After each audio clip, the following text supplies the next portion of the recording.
I now invite His Eminence, Ricardo Cardinal Vidal, to share with us his reflections on the events that led to the change of government in 1986 and to give us an overview of the role of the Catholic Church in this transformation efforts.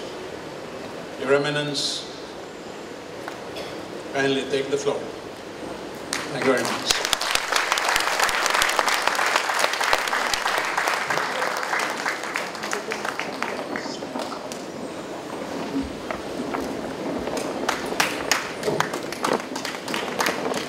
Thank you, my dear Senator Quintada.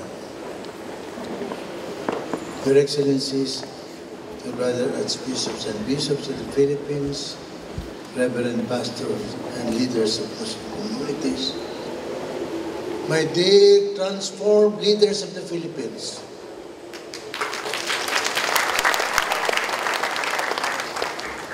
the 3 points that I will mention today is the role of yours truly in the transformation of our society in the Philippines. First, my role during the time of Marcos regime. Second, during the time of President Cory Aquino. And the third is during the time of Arab's regime. First, Marcos time. I was requested by the CBCP to chair the first assembly in Manila in January before the snap election. I requested the bishop to authorize me to call back the bishops if something would happen during the snap election. And it was unanimously approved.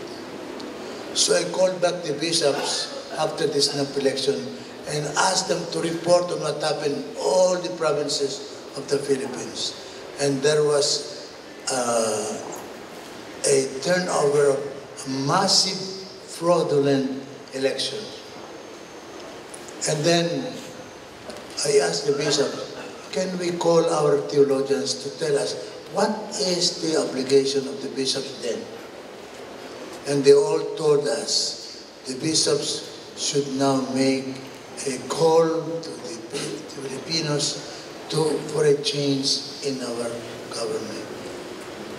And I said, could that be possible? Yes, you can do that. So we called all the theologians of Tagaytay, of San Jose, of UST and San Carlos.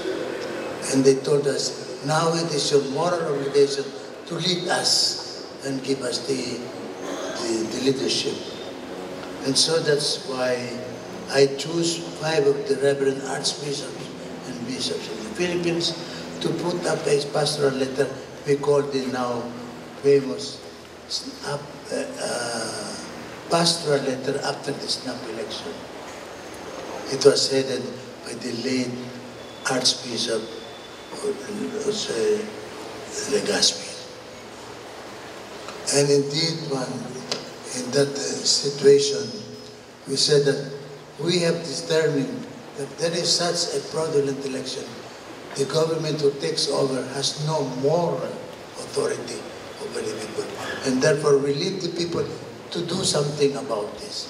If the bishops are convinced about this matter, we leave it to you to do your part. And it was Cardinal Sin part to call the people for EDSA 1. And that was the time that when we were able to do something. The second one is when the late President Cory Aquino asked me, as the Archbishop of Cebu, to mediate when the Cardinal and the General Commendador take hostage of the whole Cebu and wanted to take hostage of the whole Philippines.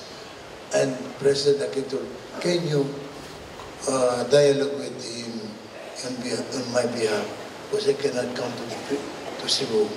So I did for 4 days.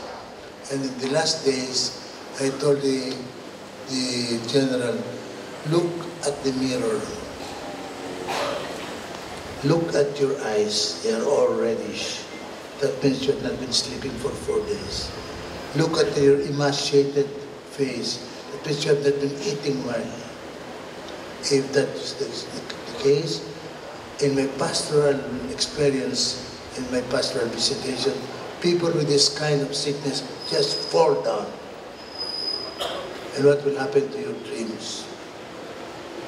And he said, what am I going to do now? Well, what you're going to do now is to surrender. But how can that be? I said, I will come back and accompany you at the time of the bridge. Because he said, where are you going to surrender? On the top of the Mactan Bridge. I said, napaka-artistahin mo naman na. But anyway, I have to consent. And I brought him from where he was to the top of the bridge and bringing him in order to sign the surrender. I went away. And when General Palma asked, why were you not with the picture of the surrender? I said, you know, the church, after having facilitated everything, must always disappear. Nothing new.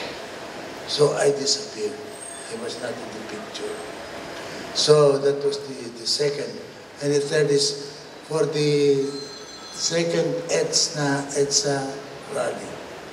I was called from Cebu to Manila in order to help go to Malacanang.